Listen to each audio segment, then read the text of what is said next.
તમે આના કાકા થાવ છો ને? હા એના કાકા થાવ છો. તમે ઘર બેઠા થાવ ને અહીંયા હું કેના ડબ કરો છો? એક કામ કરો તારી કાકા કામ થાય. તમે કુવારા છો ને આઈ ફોન ચાલ લઈ ગઈ છે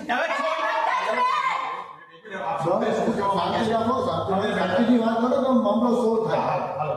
મારે શાંતિથી જ બધું કેવું છે મારા સસુરજી. પણ સાંભળવા વાળું પણ કોઈ જોઈએ ને તો હું કહું ને. હું સાંભળવા તૈયાર છું તો બોલો તમે. અમારા સાસરા તૈયાર છું. હજુ તમારું કોઈ બાકી રહી ગયું ના, ના, બાકી રહી ગયું છે? નહીં ઘરે આવો તમને હું કહું ઘરે નહીં આવે મારી ઘરે આવશે જો સાંભળવા દો. જમાઈ રાજા હું કહેવા માંગે સાંભળવા દો, પછી જે બોલવું એ બોલજો. મારી વાત સાંભળ. લગ્ન કર્યું તું મારા ઘરે આવી બરાબર. ચોથા દિવસે તું તારા બાપાના ઘરે જતી 15 દિવસ પછી પાછી આવી, પછી 2 દિવસ રહી બરાબર. આ સિલસિલો તારો છેલ્લા 1 વર્ષથી ચાલે છે. ક્યારે તું 5 દિવસ પણ ટકીને મારા ઘરમાં રહી નહીં.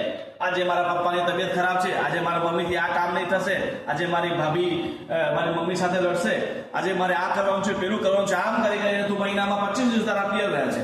તે મારા માટે કોઈ સમય ફાળવ્યો છે? તે ક્યારે વિચાર કર્યો છે કે હું તે ક્યારે આ બધું લઈ ભાઈ જવાય હાલો પૂરો યાર